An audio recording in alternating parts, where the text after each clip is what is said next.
E é com muita alegria que nós queremos agradecer a Deus pelos seus 123 anos, né?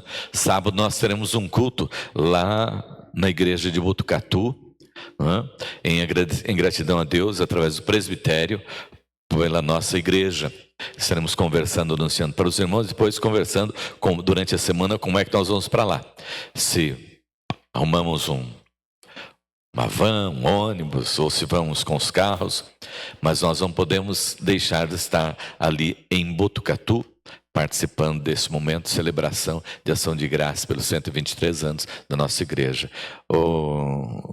Fiquei sabendo, Elisete, as meninas vão participar lá? Não vão. Ah, tá. É que a Vivian tinha comentado a respeito da possibilidade do grupo Ministério de Dança estar participando, mas não deu certo. Mas de forma que é uma alegria para nós, né? É tempo de, como nós cantamos hoje, é tempo de festa. E que você possa festejar mesmo, celebrar mesmo, porque Deus tem sido bom para conosco, né? E como nós estamos meditando nessa linha falando sobre igreja, nós já falamos sobre a igreja lá de Apocalipse, né? Agora hoje nós vamos falar sobre a igreja de Filadélfia. Lá em Apocalipse capítulo 3, do verso de número 7 até o verso de número 13. Carta à igreja de Filadélfia. Essa era uma igreja pequena e que recebeu elogios do Senhor. Apocalipse, capítulo 3, do verso 7 ao verso de número 13. Como já estivemos em pé, com muita reverência, façamos a leitura da palavra do Senhor nosso Deus. Assim está registrado na palavra do Senhor nosso Deus. Ao anjo da igreja em Filadélfia escreve: estas são as coisas, diz o santo, o verdadeiro, aquele que tem a chave de Davi, que abre e ninguém fechará, e que fecha e ninguém abrirá. Conheço as tuas obras, eis que tenho posto diante de ti uma porta, a qual ninguém pode fechar, que tens pouca força. Entretanto, guardaste a minha palavra e não negaste o meu nome. Eis que farei de alguns dos que são da sinagoga de Satanás, desses que a si mesmos se declaram judeus e não são, mas mentem, eis que os farei vir e prostrar-se aos seus pés e conhecer que eu te amei. Porque guardaste a palavra da minha perseverança, também eu guardarei da hora da provação que há de vir sobre o mundo inteiro, para experimentar os que habitam sobre a terra. Venho sem demora, conserva o que tens, para que ninguém tome a tua coroa. Ao vencedor falou em coluna no santuário do meu Deus, e daí jamais sairá. Gravarei também sobre ele o nome do meu Deus, o nome da cidade do meu Deus, a nova Jerusalém que desce do céu, vinda da parte do meu Deus, e o meu novo nome.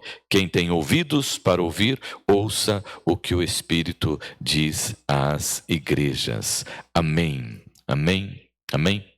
Amados, a fidelidade da igreja não depende da sua força, mas da graça soberana de Cristo, que abre as portas e preserva o seu povo, lhe dando a vitória.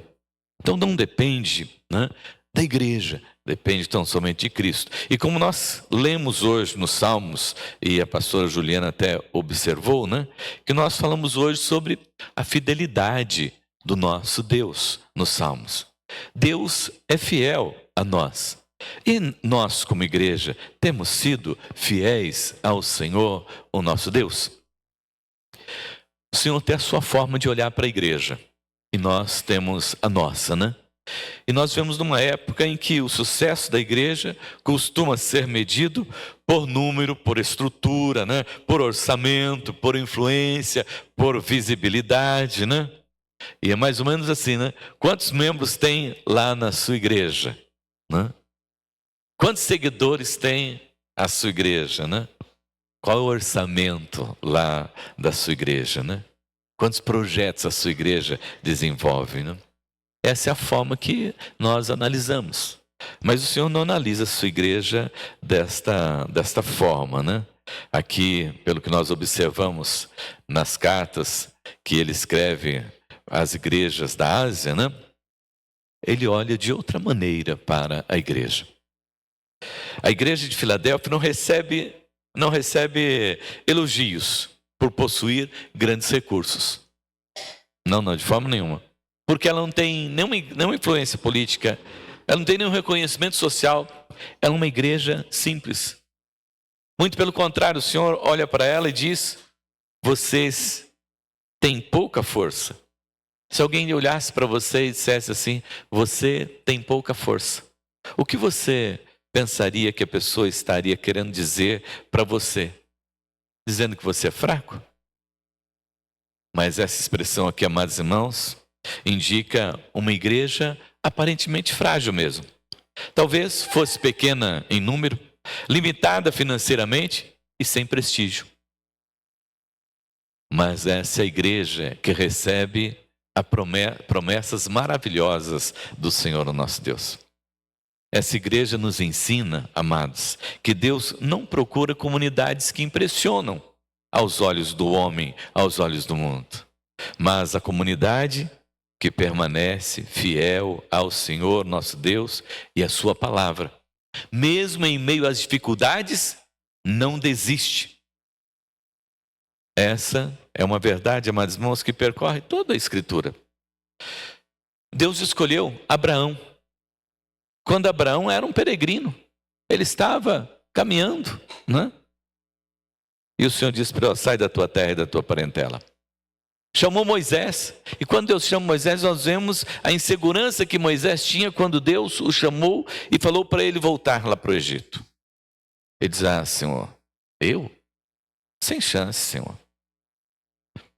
O Senhor chamou e ungiu Davi como seu servo, e foi ele, né, frágil, na presença daquele gigante, e venceu aquele gigante. O Senhor chamou também, né, para a expansão do seu evangelho, um grupo de discípulos, pessoas humildes, pessoas simples também. E foram esses que pregaram, anunciaram o evangelho que chegou até nós. O Senhor manifesta o seu poder através das nossas fraquezas, através da fraqueza da sua igreja, para que todo louvor, toda honra e toda glória seja dada tão somente ao Senhor, jamais a nós. Ao Senhor, todo louvor, toda honra e toda glória. Lá em 2 Coríntios 12, 9, Paulo nos diz, né, que o Senhor manifesta o seu poder através da nossa fraqueza. Bem, vamos aqui ao nosso texto. Mantenha a sua Bíblia aberta. O verso 7 e o verso de número 8. Olha o que verso 7 e número 8 nos fala. Ao anjo da igreja em Filadélfia escreve: essas coisas diz o santo, o verdadeiro, aquele que tem a chave de Davi, que abre e ninguém fechará, e que fecha e ninguém abrirá. Conheço as suas obras, eis que tenho posto diante de ti uma porta aberta, a qual ninguém pode fechar, que tens pouca força, entretanto guardaste a minha palavra, não negaste o meu nome. Aqui, amados irmãos, Cristo se apresenta como o Senhor absoluto da igreja. E é isso que Ele espera, que nós como igreja presbiteriana independente, aos 123 anos, consigamos enxergar que Ele é o Senhor da igreja. Que nós consigamos sempre enxergar que Deus é o Senhor soberano sobre tudo e sobre todas as coisas. Antes de tratar da situação da igreja, né, Ele coloca Cristo aqui, dizendo quem Ele é. A solução dos problemas da vida, da nossa vida e da vida da igreja, amados irmãos, a manutenção da nossa fidelidade sempre começa com a visão correta de quem é o nosso Deus. Onde nós estamos firmados, quem luta por nós e quem está conosco. É sempre assim. Quando você vai fazer uma viagem e você faz essa viagem, tem que fazer essa viagem sozinho, você fica preocupado. Sozinho. Mas quando você tem alguém que lhe acompanha, você viaja mais tranquilo, mais sossegado, porque eu tenho essa pessoa aqui do lado, né? Qualquer coisa ela pode me ajudar. Nós como igreja precisamos entender que nós somos a igreja de Cristo e que Ele é Senhor absoluto desta igreja. A nossa visão de igreja depende da nossa visão de Cristo. Quem é o seu Cristo? Quem é aquele que você serve? Quando nós enxergamos, amados irmãos, Cristo, né? Quando nós enxergamos Cristo na vida da igreja, os problemas e as lutas são vistas de um jeito. O Senhor está no controle. Quando nós não olhamos desta forma, nós sempre ficamos preocupados. E agora? O que será da igreja? Ou o que será de nós? Cristo precisa ser o centro. Em tudo, em todas as coisas. Nossa visão de igreja, a igreja é do Senhor Jesus Cristo. Assim como Jesus está, amados irmãos, no centro da Bíblia. Tudo converge para Jesus Cristo. Desde Gênesis, né, até Apocalipse, tudo converge para Jesus.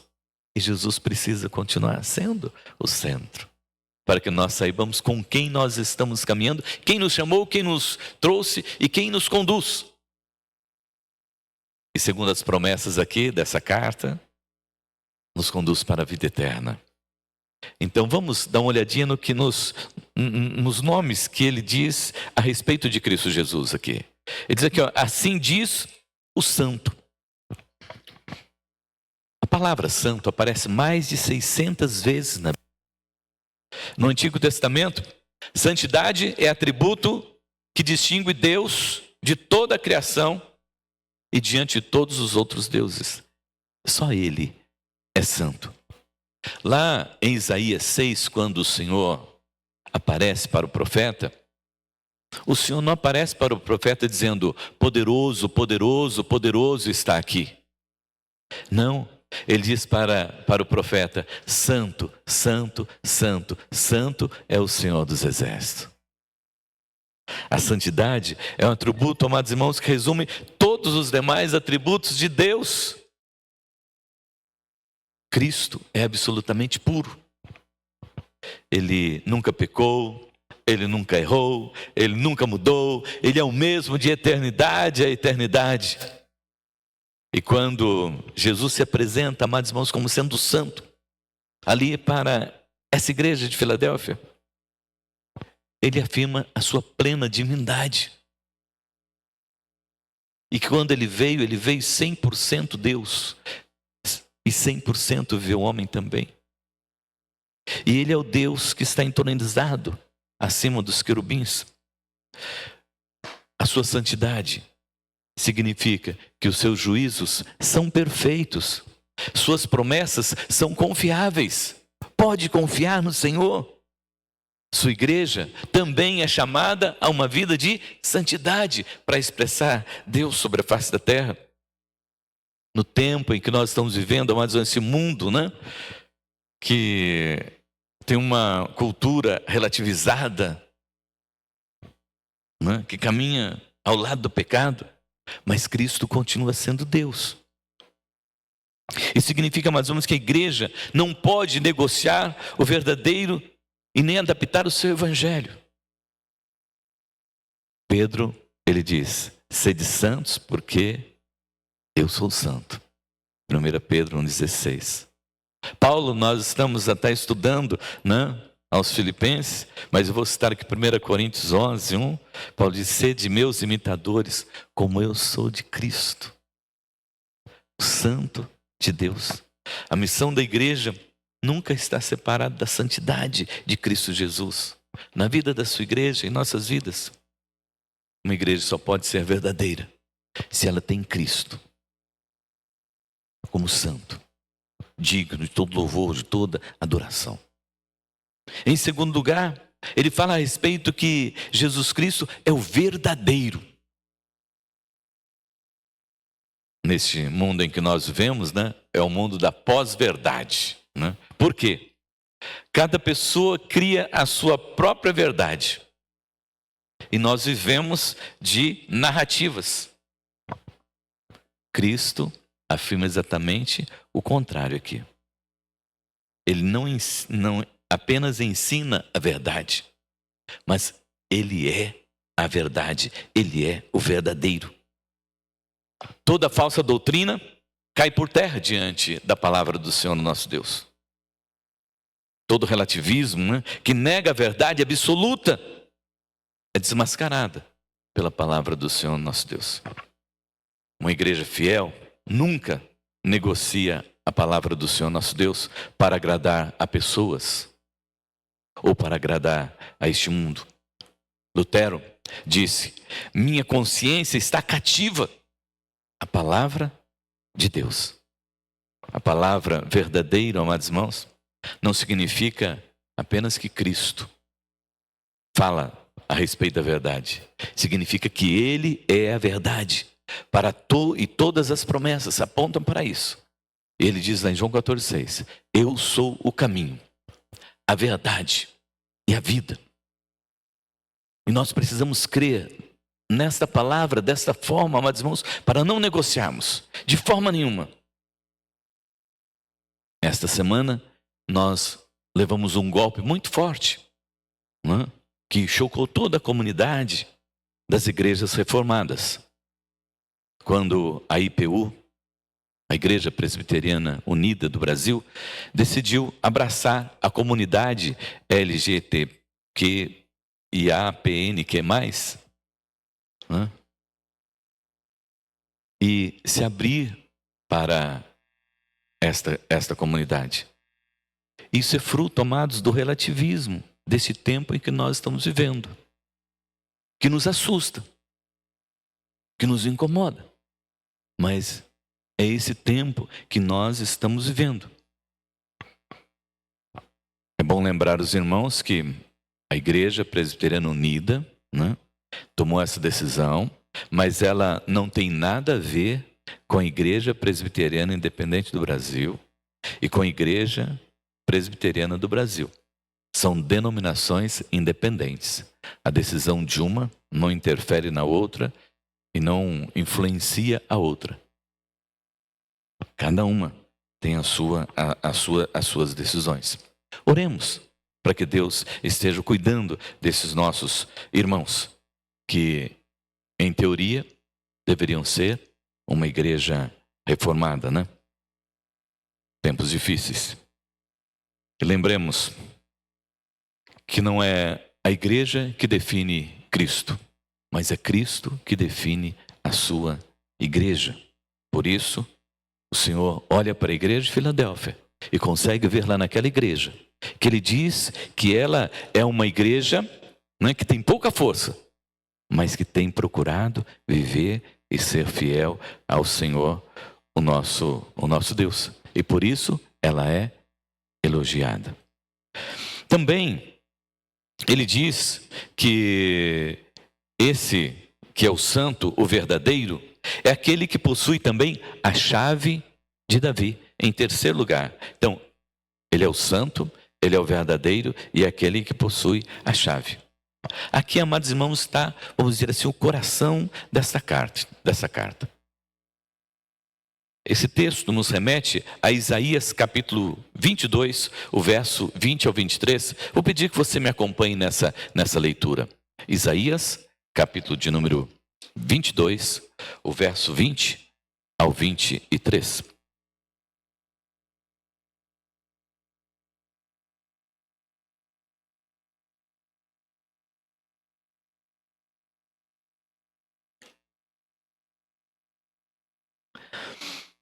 Naquele dia chamarei a meu servo Eliaquim, filho de Hilquias, vesti-lo-ei da tua túnica, cingi-lo-ei com a tua faixa, e lhe entregarei nas mãos o teu poder.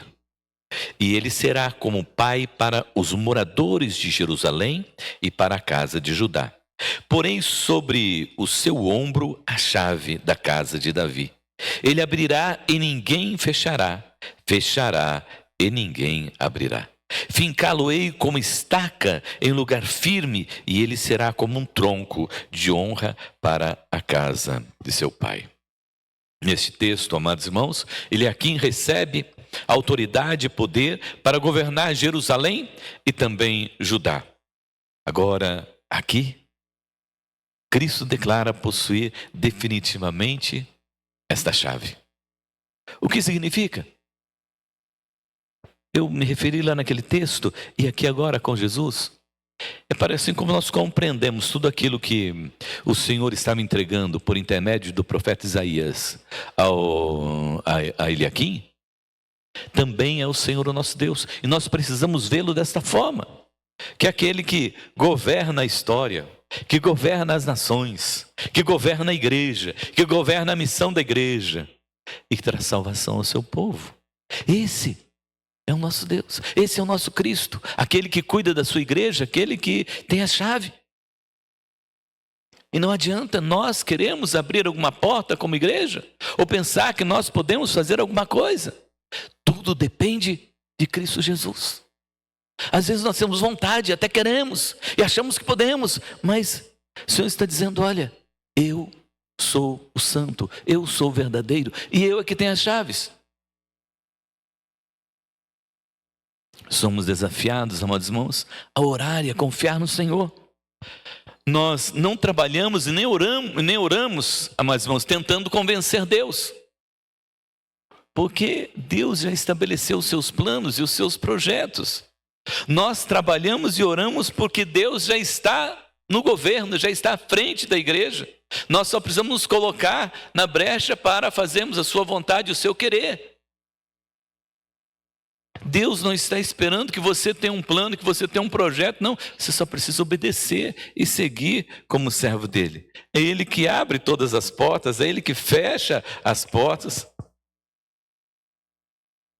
Jesus declara que Ele é esse rei messiânico e possui autoridade absoluta, amados irmãos, sobre o reino de Deus e sobre todos os reinos, sobre a face da terra. Nenhum governo, amados irmãos, passa por perseguição, passa por crise, sem que tenha a permissão do Senhor, o nosso Deus. Nesse tempo nós estamos ouvindo, né? Terremotos, né? Vendavais, tempestades. E esses dias eu estava orando e conversando com Deus a respeito disso. E eu agradeci a Deus porque chegou lá em Ribeirão Preto, mas não passou pela casa da minha filha, mas passou pela casa de muitos outros irmãos nossos.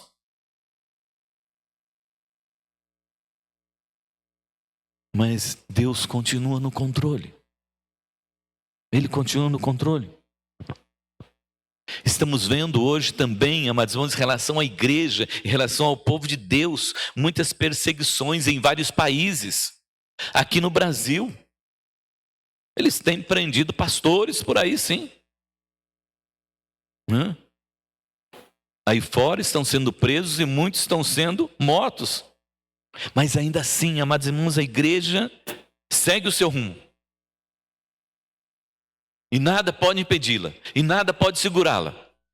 Pode vir a perseguição, pode vir a morte, mas é o Senhor Jesus que tem a chave, que abre as portas e que também fecha a hora que Ele quiser.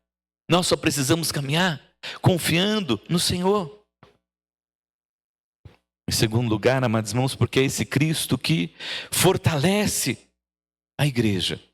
Mas Ele fortalece uma igreja, a igreja que guarda a sua palavra. Agora lá no versículo de número 8 ele diz assim, no finalzinho dele lá.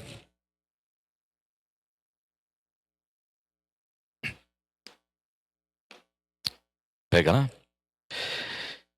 Que tens pouca força, entretanto guardaste a minha palavra. Tens pouca força, mas guardaste a minha palavra. Eu conheço, né? Eu conheço as tuas obras. A expressão conheço aqui, o termo no grego é gnosko, né? Porque às vezes nós perguntamos, o senhor conhece o seu Mário? Ah, sim, conheço o seu Mário, ele vai lá na igreja, né? Ele dirige um carro bonito, um carro grande, táxi aí na cidade, né? Mas é só, não, isso que eu sei a respeito dele. Mas aqui quando Jesus está dizendo, eu conheço, gnosco aqui conhecer é na intimidade, é no sentimento, é no caminhar no dia a dia, é no saber dos sentimentos, dos interesses, das vontades, dos desejos, dos sonhos.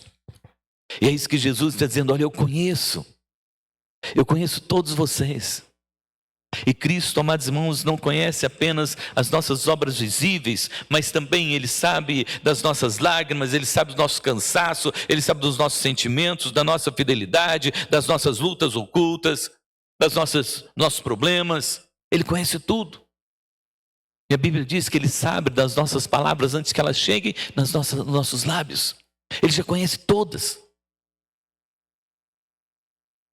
Ele caminha conosco. É isso que Ele está querendo dizer aqui para essa igreja, que Ele tem caminhado com essa igreja. Porque Ele disse lá para Josué: Josué, eu estou com você como estive com Moisés. Eu estou com você como estive com Moisés. Que coisa maravilhosa, coisa boa. Quando Ele disse lá para os discípulos: eis que estou convosco todos os dias até a consumação dos séculos. É a presença constante de Deus na nossa vida. Por isso, amados irmãos, Ele pode dizer assim: eu sei que vocês têm pouca força. Essa constatação de reconhecimento de ter pouca força não é uma crítica. É exatamente a demonstração do conhecimento e a sinceridade. E a proximidade e a intimidade para poder dizer: eu sei que vocês têm pouca força, e eles não se sentirem diminuídos pelo Senhor, o nosso Deus. Não se sentirem desprezados pelo Senhor, nosso Deus. Mas é a demonstração de que Deus os conhece na sua intimidade. E que eles sabem que eles são mesmo fracos, falhos e necessitados da grande graça e do grande amor de Deus. Amados, Paulo diz na sua expressão: quando eu estou fraco, aí é que eu sou forte. E nós queremos sempre nos achar fortes. Não, o melhor para o cristão é que ele sempre se ache fraco. Porque quanto mais fraco ele se achar, mais necessidade de Deus ele tem. Mais necessidade da graça de Deus ele tem. Mais necessidade da misericórdia de Deus ele tem. Mais necessidade do amor de Deus ele tem. Mais necessidade da companhia de Deus ele tem. Mais desprovido de tudo ele está, porque ele precisa tudo de Deus. E nada dele mesmo, e nada deste mundo. Ao longo, amados irmãos, da história da redenção, Deus frequentemente escolheu, os fracos para confrontar os fortes. Lá em 1 Coríntios 1, 27 e 29, Paulo diz, que o Senhor escolheu os fracos para envergonhar as coisas que não são, para envergonhar aquelas que acham que são, Assim fica evidente, amados irmãos, que o crescimento do reino não depende da capacidade humana, mas da ação soberana de Deus nas nossas vidas. O nosso crescimento espiritual não depende de nós mesmos. Sabe por quê? Às vezes nós não temos vontade de orar. Nós temos dificuldade para orar. Às vezes temos dificuldade para confessar os nossos pecados. Temos dificuldade para abrir os nossos lábios para louvar, exaltar e glorificar o nome do Senhor nosso Deus.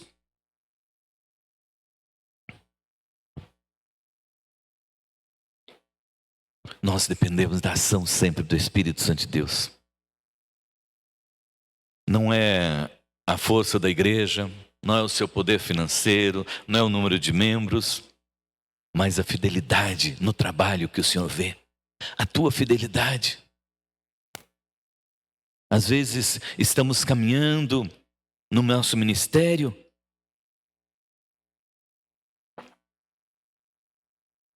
e parecendo que temos que arrastar pessoas conosco para que possamos seguir em frente. Mas você não depende de arrastar ninguém. Você precisa se dedicar e fazer a obra do Senhor. Porque é dele. A igreja é dele. Pertence a ele. Você só precisa ser fiel no seu chamado. Ele falou para Josué: Josué, você pode ir, porque eu vou estar com você. Falou para os discípulos: vocês podem ir, porque eu vou estar com vocês todos os dias até a consumação dos séculos. Que Jesus estava dizendo para aquela igreja de Filadélfia, que era uma igreja pequena, que era uma igreja que tinha pouca força. mas que ela não precisava ficar complexada. Ela não precisava ficar incomodada.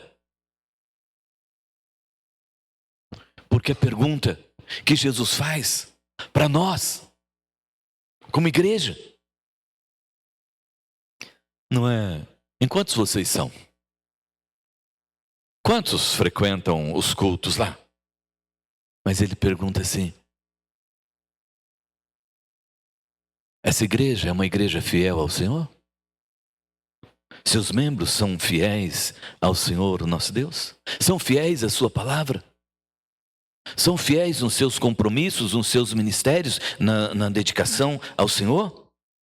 É isso que o Senhor quer ver na igreja. Pode ter 3, 4, 5 cultos, pode ter milhares de pessoas, mas existe fidelidade.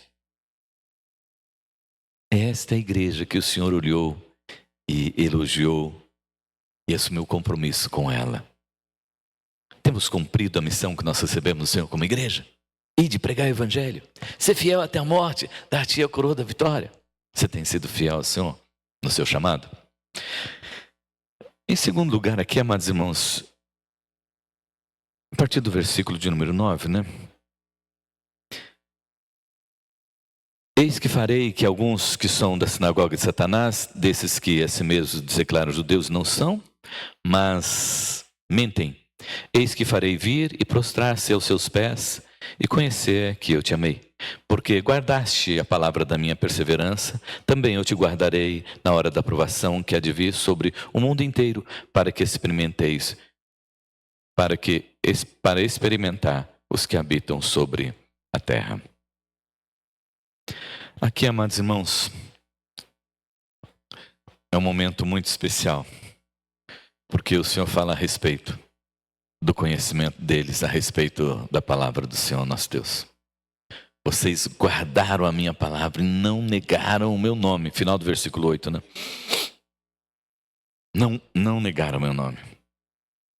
Agora que inverte, né? É o conhecimento deles com o Senhor nosso Deus. Esse conhecimento de que esse Deus é verdadeiro, que esse Deus é santo, que esse Deus tem a chave e que esse Deus conhece. A mim e a você, Ele nos conhece. Ele diz assim, ó: apesar de tudo, vocês não negaram o meu nome. Apesar de tudo, vocês não negaram o meu nome. Policarpo, durante o seu julgamento, o procônsul romano insistiu com ele várias vezes.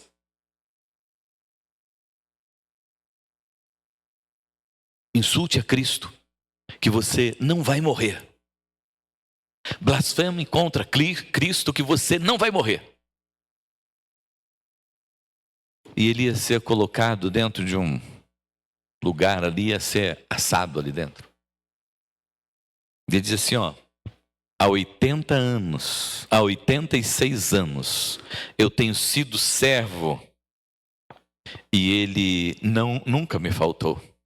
Como blasfemarei contra o meu rei que me salvou? A igreja de Filadélfia, amados irmãos, viveu isso. Ela não negou o nome de Cristo. Nesse tempo que nós estamos vivendo, muitos pastores estão sendo presos. Muitos cristãos também vão para lá. Na Nigéria, estamos vendo pessoas morrendo por causa do nome de Cristo Jesus. E eles estão entregando a vida mesmo. Eles não estão negando, não. Mas e se chegar até nós, hoje? Vamos ser como a igreja de Filadélfia? Vamos ser como aqueles que estão morrendo por amor ao Evangelho de Cristo Jesus? Eles não negaram o nome de Cristo.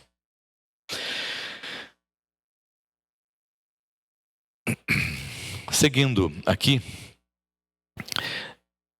lá no versículo de número 9, 10, eu guardarei. 11, venho sem demora, conserva o que tens, para que ninguém tome a tua coroa. Ao vencedor, falou coluna do santuário do meu Deus, e daí jamais sairá. Gravarei também sobre ele o meu nome, o nome do meu Deus, o nome da cidade do meu Deus, a nova Jerusalém que desce do céu, vinda da parte de Deus, e o meu novo nome. Amados, nós, olhando para esse texto, ele diz aqui, venho sem demora, conserva o que tens, para que ninguém tome a tua coroa. É fidelidade. É fidelidade ao Senhor. Conserve-se fiel ao Senhor. Conserve-se fiel à palavra do Senhor, o nosso Deus. No verso 10 diz, guardaste a minha palavra, a minha perseverança, também eu te guardarei na hora da provação. É a promessa de que, se você for fiel, o Senhor também está ali, do seu lado, te guardando, te amparando, te dirigindo, te orientando. E ele diz aqui, que ele vai colocar, o nome sobre ele, o nome do meu Deus. Você já imaginou? Você tem, pela sua fidelidade, a igreja de Filadélfia, pela sua fidelidade, ela tinha sobre ela o nome do seu Deus. Quando há um casamento, normalmente o homem dá o nome para a mulher, se comprometendo em ser o sacerdote do lar, se comprometendo em ser o mantenedor do lar, se comprometendo em cuidar da mulher. E segundo o apóstolo Paulo, que ele pega pesado lá com a gente, dito? Eu falei, você vai ter que entregar a sua esposa, sem mácula, sem ruga, sem defeito nenhum, perante o Senhor, o nosso Deus. É por isso que o homem dá o nome para a mulher. E é por isso também que ele coloca o nome nos filhos, o sobrenome nos filhos. Nesse compromisso de que não dá para dizer, não é meu filho. Já é comprovado, pelo DNA, mas também é comprovado pelo nome. Não tem como fugir. E aqui o Senhor disse que vai colocar assim o nome dele sobre a igreja de Filadélfia, para que ela seja sempre reconhecida como a igreja do Senhor, o nosso Deus. E isto aqui, amados irmãos, não é por pouco tempo. Ele diz que é para sempre, é até o final. E ele honra a sua igreja. Aqueles que não são, versículo número 9, vão ter que reconhecer aqueles que são. Eu te guardarei no dia da provação. E para concluir, quem tem ouvidos, ouça o que o Espírito diz à igreja. Alguns têm, olha, presta atenção, porque não está dizendo quem tem orelha, Porque tem muitos que têm orelha, todos têm orelha, A maioria tem orelha, O ouvido está lá dentro, Você tem que ter ouvido, tem que ouvir. Ele está falando com aqueles que, para quê? Tem ouvido, ouça o que o Espírito diz à igreja. Porque tem uns que têm só orelha. Não entra a palavra e não é guardada no coração. Concluindo aqui, amados. Essa mensagem à igreja de Filadélfia é chamada, a guardar a palavra do Senhor nosso Deus. Ser fiel, guardar a palavra do Senhor nosso Deus. Confessar o nome de Jesus Cristo. Depender da graça de Cristo Jesus. Perseverar firme, não por um tempo e depois abandonar, mas permanecer firme até o final. Nossa esperança não está nos recursos. A igreja tem recurso? Ruth, a igreja tem recurso para a gente poder caminhar? Não, nossa esperança não está nos recursos que a Ruth está administrando a cada igreja, não. Nossa esperança também não está nos planejamentos que cada ministério fez, não. Nossa esperança, nossa confiança está no Senhor, no Santo, no verdadeiro, aquele que tem a chave de Davi. Porque não adianta ter finanças, não adianta ter dinheiro, não adianta ter projeto, se não tiver a bênção do Senhor nosso Deus. Porque é Ele que continua abrindo as portas. É Ele que continua sustentando o seu povo. Ele continua edificando a sua igreja.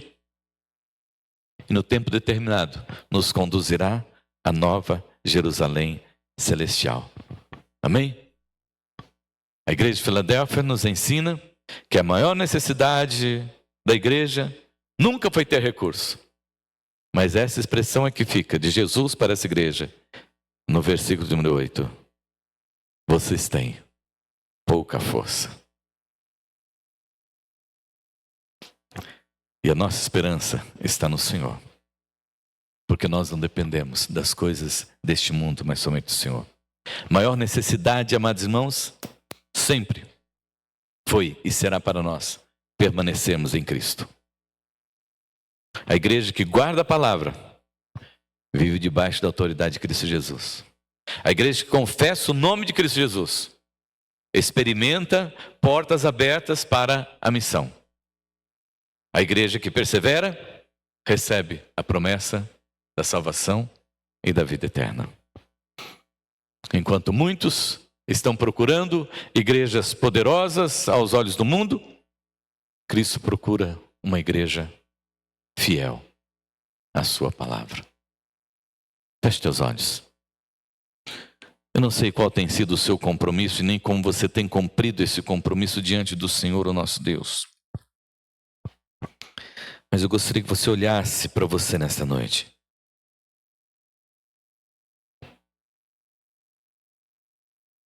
Que você olhasse para a igreja presbiteriana independente de Agudos, que você olhasse para a igreja presbiteriana independente do Brasil. Será que nós estamos como a igreja de Filadélfia? Será que nós estamos olhando para o santo, para o verdadeiro, para aquele que tem as chaves? Será que nós temos consciência que Ele sabe quem nós somos? E Ele tem cuidado de nós. Por isso nós precisamos continuar sendo fiéis, porque Ele vai cuidar de tudo e de todas as coisas. Porque Ele está conosco. Porque Ele caminha conosco. E Ele vai nos preservar nos momentos de lutas, dificuldades. Ele vai nos conduzir a salvo. Aquela cidade era uma cidade que acontecia muitos terremotos. De vez em quando o povo precisava sair de lá. Mas Ele disse para ele: eu vou colocar vocês como colunas. Você é chamado para ser uma igreja de Filadélfia e ser coluna do Evangelho de Cristo. A IPI do Brasil é chamada para ser coluna, para ter o nome de Deus sobre ela, por causa da sua fidelidade, por causa da sua dedicação, por causa do seu amor. Você tem sido fiel ao Senhor?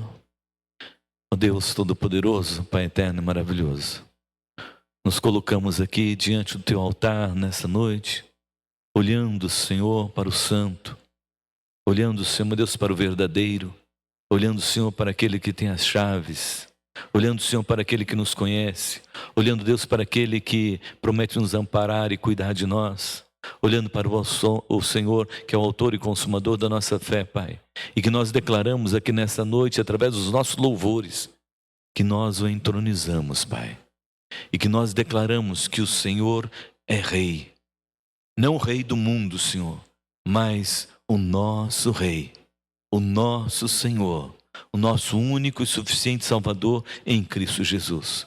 Por isso, ó Deus, olha para nós, Senhor. Queremos ser reconhecidos como aqueles da igreja, Senhor Deus de Filadélfia, que tem pouca força, mas que é fiel ao Senhor, o nosso Deus, Pai. Conserva-nos assim, Pai, para o louvor da sua glória e para a glória do seu nome, em Cristo Jesus. Amém, amém, amém, amém.